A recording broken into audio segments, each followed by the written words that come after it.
All right, and I'm back. You can hear me.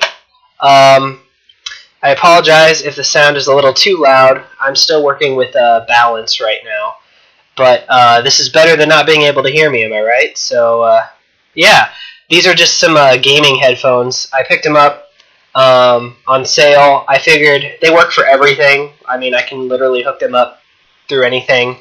And for the deal that I got for them, I thought it had a good enough mic for this. Yeah, we're gonna go with this for a while, but that's why I look like a frog with my big green headphones.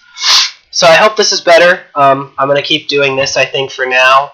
Hopefully, I'll get other things worked out as we go along. But let's just get right into it. I think this is week 4 already of Rebirth comic reviews. I can't believe it's already been 4 weeks worth of issues. I'm already building up a whole new stack of comics. I'm going to need to get a new box here shortly, I think. But let's just get right into it. We're going to start with Action Comics number 958. Now this takes place, this is written by Dan Jurgens. This takes place right after, obviously, Action Comics 957, which is what started the Rebirth, and they did the renumbering. And this was good. What they're really trying to do with this, I think, is really get it started out with a bang. It's a lot of action. I'm glad that they're living up to the name Action Comics with this, because there's a lot of action, obviously. But basically, we're getting a nice little introduction here.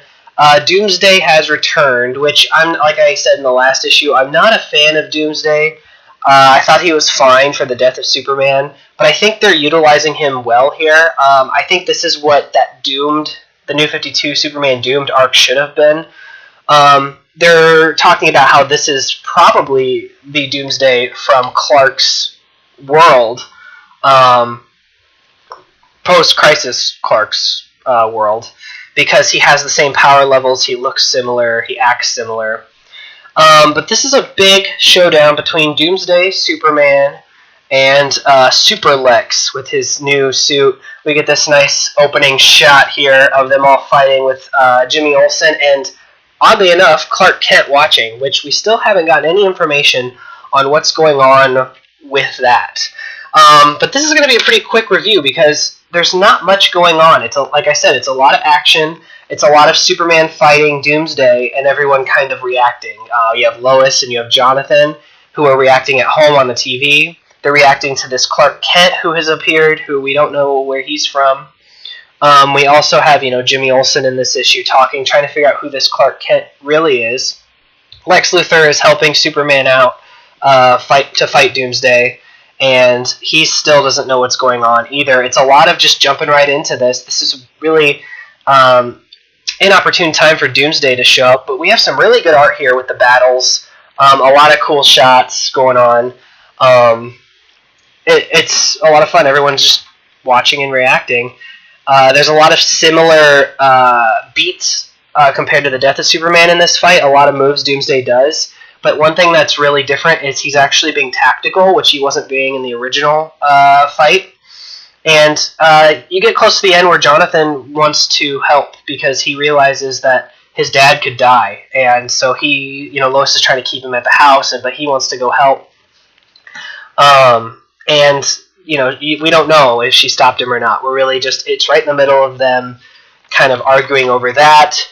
And then it leads to Superman stopping a big train with Lex fighting Doomsday. And Lex is the one who is volunteering to fight Doomsday, and Superman realizes that he's not going to last because he's just in this suit. One thing that is really odd to me that has always been the case with Lex is he gets in these big mechanical suits and his head's exposed. Just because he's in this suit doesn't mean his head is, protected or he's super in the head now. They'll probably have some explanation that he has some kind of invisible force field or something, but that always bothers me with the designs. And it basically, throughout the rest of this too, we see Mr. Oz, who's been in the Superman books, he was in Rebirth, and he's planning something. A lot of people think it's Ozymandias. We don't know what's going on with that, but he's basically watching this entire fight, and he's preparing for this. And people are wondering if maybe that's who brought Doomsday into this, because he kind of just appeared. He didn't start a wreck anywhere else. He didn't start fighting anyone else. He just literally appeared in the middle of the city, and we don't know why. So my theory is, I think Ozymandias, or Mr. Oz, is the one who transported Clark and his family to this universe, and I also think he's transported Doomsday from that universe. I think somehow he knows how to do that. But the issue ends with Doomsday getting the upper hand over Lex, and we see Lex in some big trouble here, and that's kind of the cliffhanger. So this is good in just the fact that I really like being able to see some action. I like to see a lot of Superman fight. I like to be able to see, just kind of that without a lot of context. It's kind of cool to have a story that we have a lot of questions, but there's still a lot going on. And this is one of those where every other title is building up to something big. This is building up to something big while something big is happening, which is the big fight going on. So I was really happy with this issue.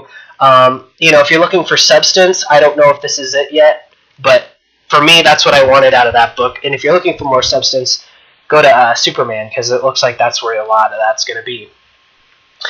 Next up is Detective Comics, number 935. And this is the one that basically is the big team-up book going on right now, where a lot of different characters have teamed up because they're getting ready to battle some unknown army.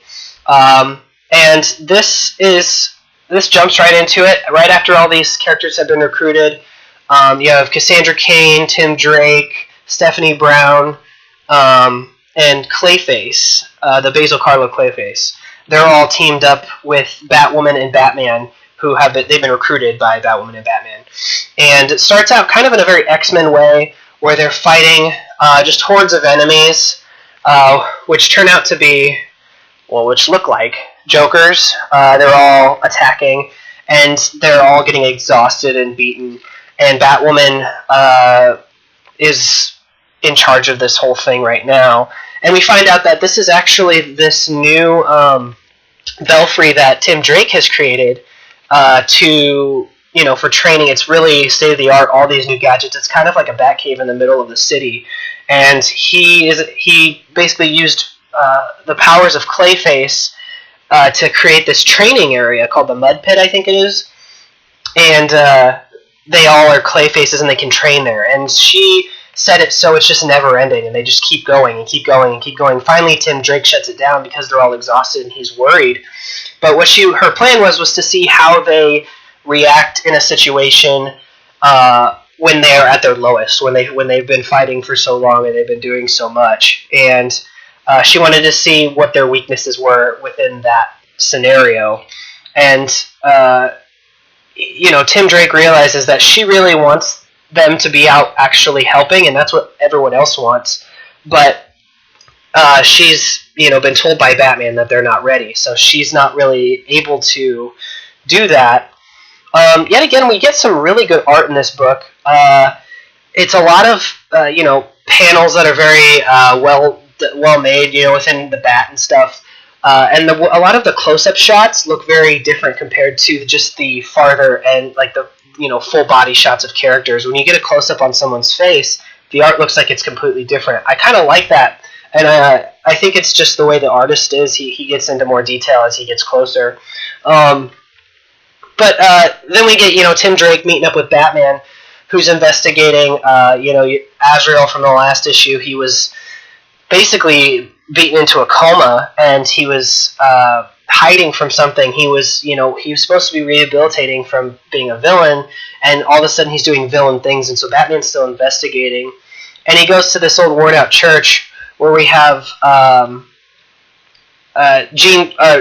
this woman who's Dr. Tompkins, who is rehabilitating him. He's basically in a coma, and him and Tim, which is, by the way, awesome to see Tim Drake and Bruce Wayne, together without anyone else, just doing their thing, kind of like the old days. And they're questioning him, and he's not making a lot of sense, and she, makes them leave because he's still, trying to get better. And we have this nice conversation with Batman and Tim on top of a rooftop with some cool paneling going on. And they're just kind of doing their talking thing. They're Batman is really welcoming Tim into the family. According to this, they're still kind of following the New 52 thing where Tim Drake was never an official Robin. He was always Red Robin. But they kind of made it his character that he kind of strayed away from the people around him. He kind of was his own lone wolf kind of thing. And Batman is just letting him know, you are as much of a Robin as anyone else. And just as important to us as, everyone else in the Bat family. And, he says thank you. So Batman actually kind of opens up more than he usually does. And that's kind of been a running thing for this book, is you see a little more humanity in Batman in this story. He's kind of, the good guy, more of a good guy, I guess, if that makes sense. It's kind of cool to see that. Next we have Tim going into Stephanie Brown's apartment. And Stephanie Brown apparently lives with Cassandra Cain, and she, wants some privacy. So Cassandra just leaves, and they're talking about how they don't know where she goes. She kind of is always just out. Sometimes she'll just be, Stephanie will come out into the living room. She'll be sitting on the couch watching TV. Sometimes she'll come out and she'll just find blood. So she's very mysterious, but she just leaves. And Tim and Stephanie kind of have this interesting conversation where Tim is being offered a postgraduate opportunity at a really prestigious school, and he really wants to take it and stop being a crime fighter. And he wants to be able to have this opportunity to use his brains to help everyone around the world, not just in Gotham. And so him and Stephanie are kind of discussing that, and how Tim, he's really torn because Batman's so open to him now and welcoming to him, but he doesn't know if he wants to keep doing this. So it's going to be an interesting thing. I think that's kind of been a running thing throughout his character since the New 52, as well as he's always trying to retire, which I think that's going to get too annoying after a while, but hopefully, we'll come to a conclusion by the end of this arc and finally find out what he wants to do and what his decision is and why, and maybe it'll be a good reason for whatever it is he chooses.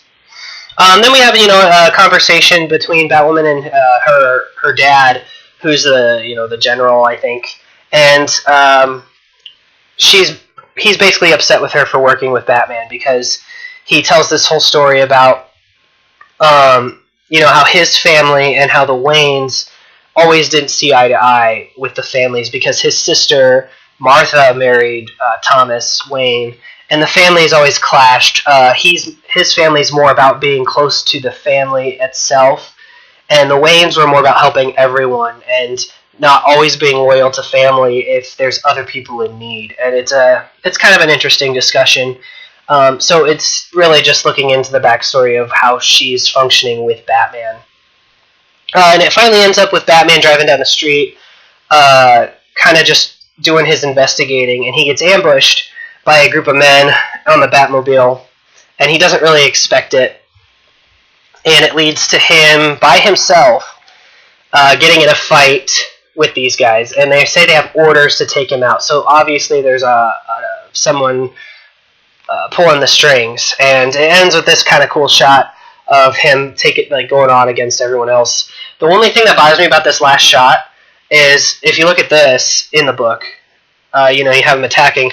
And this is the front of the book, which it almost is the exact same shot. I don't know if that was on purpose or if, I don't know. It just seemed kind of lazy to me because it was just almost the exact same situation, just with the cover making it a little more flashier. You have Batwoman up here and stuff. But this is a good book. This is, I love the dynamic with the team. I'm excited to get more into them and how they function together, because I would have never expected all of these people to be working together. And now that they are, their chemistry is really cool to see. Batman is written very differently in this book compared to most books, and I kind of like that because you see other shades of him that we don't see as often anymore, because we always see the dark, brooding, badass Batman, and this is a Batman who, he gets caught off guard, he's a little more lighthearted. It's kind of cool to see all that stuff. And he's not, even though it's Detective Comics and it's Batman, it's not always central to Batman. He's a main character, but it's kind of about a team, and I like that a lot. It's starting off pretty slow, but it looks like the next book will be getting right into the thick of the story, which is exciting. So this was awesome. If you're looking for something a little more about, Batman supporting characters, this is the book to pick. If you're looking for something that's more Batman focused, I think that'll be in Batman. So it's similar to the Action Comics and Superman, where you're getting different types of a story within the books. So that was cool. Next we have Aquaman #1. That's a really cool cover. I wish, that's actually a kind of a poster I would be willing to put up in my room. This takes off right where the Rebirth Aquaman book left off, which, if you remember, Arthur is really trying to get the mainland and Atlantis to get along and to be unified. And Mira is, on his side, and she's really supporting him. And it starts out with this discussion about what's going to be happening within the feature of this book, and just how she really supports him, because she understands that he is a man of both worlds, and he's trying to bring them together. And we get this shot. Black Manta is scheming, because at the end of the Rebirth issue, he's trying to, take this whole thing apart. So we jump right into the story, where we have a bunch of news outlets and generals and army people and all kinds of people invited to the Spindrift Station, which is the Atlantean Dryland Embassy in Massachusetts. So we get a shot of it right there. And basically, Arthur created it so, just like a regular embassy where Atlanteans are in charge of it, but that's where he's going to start making his bridge between the mainland and Atlantis. And we get introduced to two characters. Ray Delane from the Daily Planet, who's this ginger, weird, nerdy kind of guy who's kind of out there. And then we have another woman who was in the British Royal Army. I can't remember her name. Lieutenant Joanna Stubbs of the Royal Navy. And she has kind of this funny thing where she's really nervous with meeting all these people, and she thinks that royal doesn't really work anymore because a big royalty was within Atlantis, and it's an awkward conversation, I suppose. But she meets up with one of the embassy men. Oh, what was his name? I can't remember. He's the liaison for Atlantis, and he, you sense that there is, a little bit of a thing going on between the two. He's, flirting with her, and she's flirting back with him, and he seems like a really nice guy, and he's really welcoming, which is, I think, what everyone wants from Atlantis. And we get just kind of a look into, what this embassy looks like. Arthur and Mira show up, and they're together, and he makes kind of this speech just welcoming, the people of the land to the embassy, and he's just really trying to be friendly, and his whole goal is to make sure people understand that this is always what he's, been trying to do, that, Atlantis has been hiding from the mainland because they're scared that they're not going to be either taken seriously, or they're going to be taken too seriously to where people will think they want to take over. And he wants to make sure everyone is getting along, everyone is working together, and by creating this embassy, there's no hiding anymore. And so, there's a lot of just discussion. Mira talks to a lot of these people, and, they get this interesting shot with them eating Atlantean fish food, which is kind of funny. But then the reporter from the Daily Planet goes off into a hallway because he acts like he's sick from the food, and the naval liaison goes off to check on him, and he finds these bombs planted in the hallway, which makes him very nervous, and we soon find out that it's not really this reporter from the Daily Planet. He was actually killed and replaced by Black Manta, who's ninja-like, hidden inside the embassy using this guy. I don't know how he has the power. Has he always had the power to shapeshift? Because he did that in this, and I didn't know that's what he did. So that was kind of interesting. But he kills the liaison, which really bummed me out, because I actually really liked the guy, and I was interested to see where his story goes. There's another character in another book coming up that I'm going to review that's very similar, who I'm excited to see where he goes, because it's in one issue, they introduce this guy and make you really like him. and then they kill him. But Black Manta blows up this part of the embassy in this big shot here. Mira holds back the water because part of the embassy is underwater. It's covered in this dome-like area, which falls apart, and she's holding back the water, and they're trying to evacuate, the humans and get them out of there. And Aquaman starts fighting Black Manta, and Black Manta is basically saying, everyone here, I know you're trying to get everyone to like you and see you for who you are, but you're a murderer, and you are. I think he's trying to give Aquaman a bad name to the people of land, because Aquaman or Black Manta, however, doesn't want this unity between lands, and so he's out for revenge. There's some cool fighting within the water and things like that, and it ends with their battle. I mean, it's another cliffhanger. Aquaman's getting stabbed and things like that. So this book's really exciting. I haven't read a lot of Aquaman, but there's a lot going on. I like a lot of the elements of the story. Like I said last time with Aquaman Rebirth, this is the character that should have gotten the Man of Steel story in the end, because I think his is a little more organic with how, he's a man of two worlds. More than Superman, that's not Superman's focus within his character. I think it's more of a focus for Aquaman. So they're doing this really well. This really goes right into the story. We're jumping right into everything, getting a lot of information on characters. The woman who's part of the Royal Navy, she's probably going to be a big part within this. Everyone's trying to, Black Manta's trying to kill Mira, which is going to be really interesting to see how far he gets with that. And I love Black Manta as a villain. He always looked cool to me, so I'm excited to see a story with him. So this is actually really awesome. If you haven't read any Aquaman, I recommend picking up this in the Rebirth issue, because so far they're really well done. And I'm going to keep going on with it, because it wasn't what I expected, but it was something that was really cool. Next up we have Wonder Woman, #1. Now, I told you the last time I reviewed Wonder Woman, which is Rebirth, that this was my favorite story so far, my favorite Rebirth stuff so far. And I still think it is. This is by far the slowest start to a Rebirth title, but I think it's going to be worth it. Look at this cover. Look how awesome this cover is. I remember when they did their big Rebirth panel explaining, what's to come. They showed this cover, and everyone in the audience just went crazy, because the art in this book, it's not just the cover. The art is fantastic. Of course, it's written by Greg Rucka, and it's drawn by Liam Sharp, who I remember them talking in the conference that he hasn't done many comic books, like single issues and things like that, and he's jumping on with this. We have a cool Wonder Woman 75 year seal now, just like the Superman and Batman ones we had in the past, because she is turning 75 now along with them. So that's cool. And basically what's going on,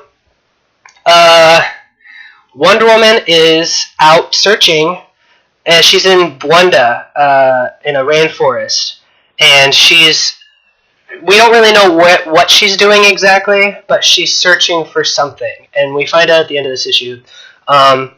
Every single panel of this book is, awesome. I mean, just every shot, the detail of everything is amazing, and the way she's drawn is really cool, too.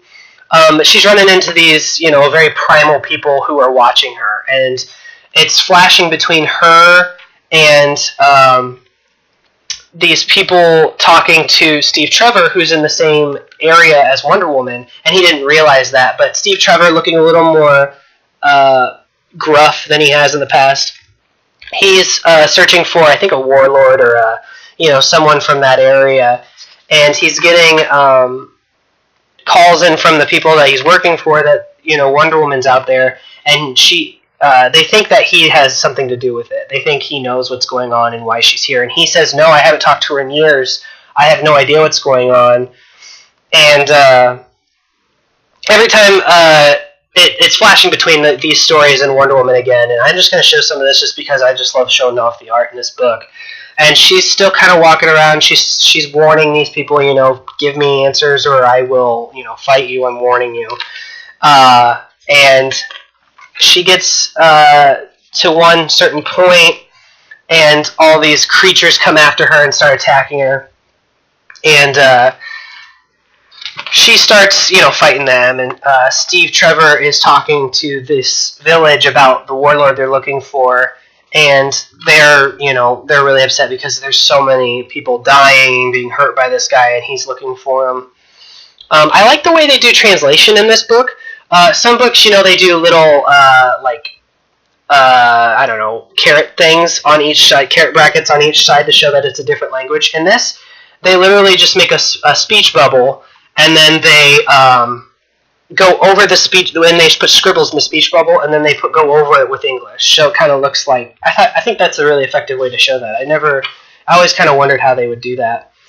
We go back to Wonder Woman, kicking some butt in brilliant art, and she's talking to someone, and we don't quite know who, and she starts getting attacked really, really badly, too, to almost the point of death, I would assume. And the final reveal shot is she was looking for Cheetah for answers, and she doesn't know what she's saying. Excuse me, she doesn't know how to get back to Themyscira. She's forgotten, and she needs her help to figure out how to get there again. So, I kind of know where this is going now, which is awesome. She's really just trying to find answers. This is kind of a good jumping on point for people who haven't read Wonder Woman, because everyone wants to know kind of her origin, and right now nobody knows it, and she's trying to figure it out. So people who are lost, I think, are supposed to be lost, because in the story Wonder Woman is too. But it's really cool to see, her, struggling to find out who she is for real, and what is true and what is false. Coming up next, we have Wonder Woman number 2, which is going to be the alternate story. It's Wonder Woman Year 1 with different art, and it's going to be telling, her past. It's going to be answering questions of her past, while this isn't answering questions of her future and things like that. It's a different team, so it's going to be, going back and forth. So I'm kind of excited to see where that's going. This is really exciting, though. It's, like I said, I think this is probably the slowest start to a series out of the Rebirth titles, but I think it's for good reason. And I think a lot of people are not going to really be paying attention to this book besides its art. And I think if you give it more time and let it build, it's going to really go somewhere special. But this is fantastic. If you're a Wonder Woman fan, I don't understand why you're not reading it. Even if you disagree with stuff, right now they haven't explained anything. So anything could be up for grabs. So, that was awesome. And the last book for this week is The Flash, number 1.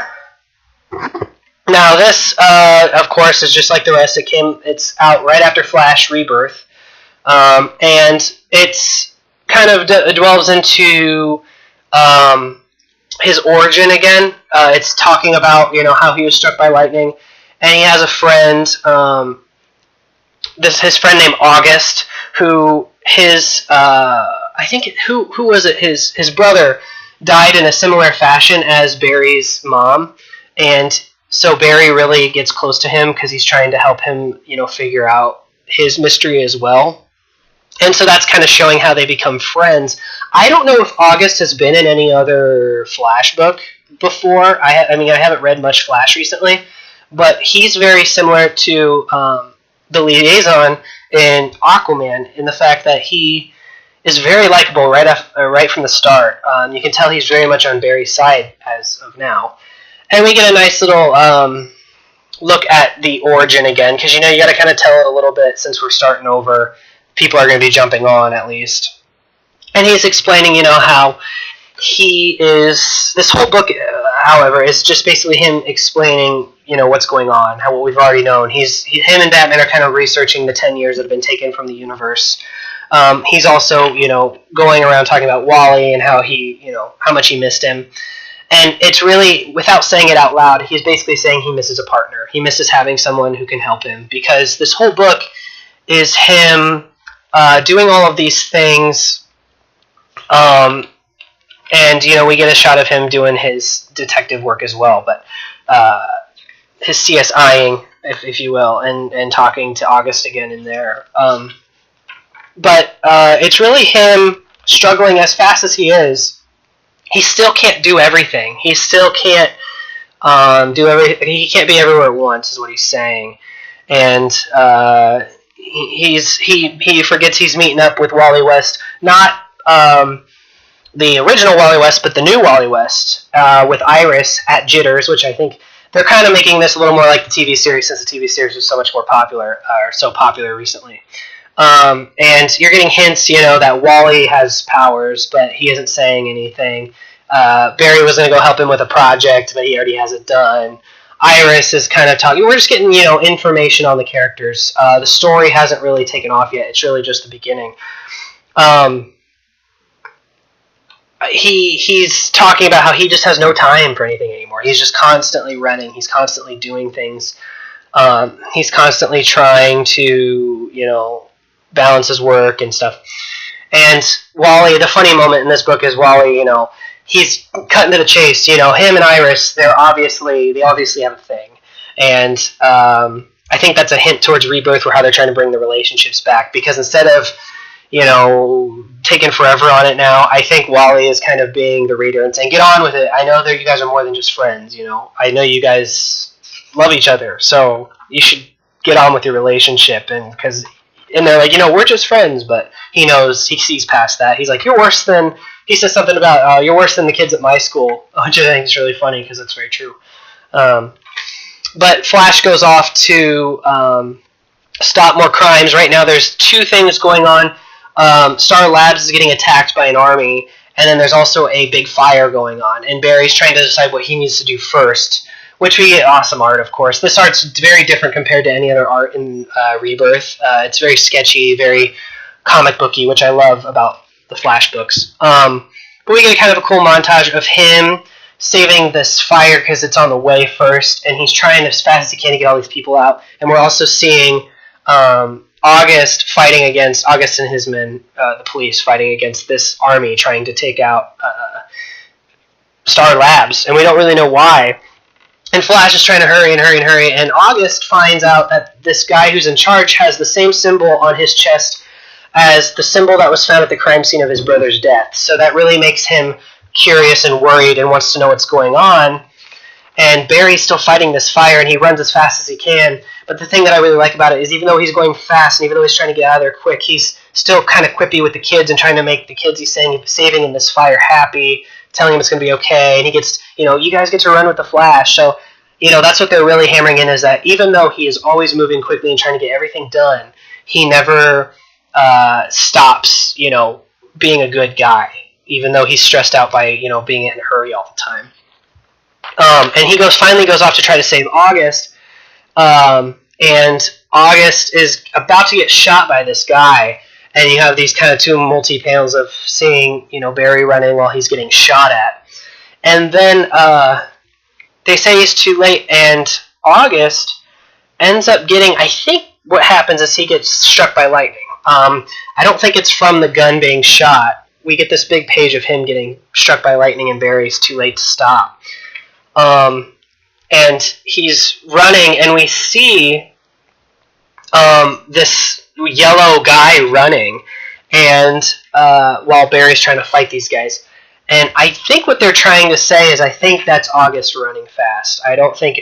It could be two things. It could be August running fast, it could be Wally as Kid Flash running fast, or it could be something else. I think it's August, though, because that makes the most sense. That's one of those things they don't really go into. But we get this nice little story Barry tells about how when he was first struck by lightning, he not only got these powers, but he also got these visions of what he will never be able to do. He'll never, he never gets to see his mother's case solved. He never got his dad out of jail. All these things he never got to accomplish, but how he vowed he was going to always make sure no one else had to deal with that. And now he kind of is beating himself up because this is another moment where it seems like it's another Flash happening. August has gotten struck by lightning, and it looks like he has powers now too.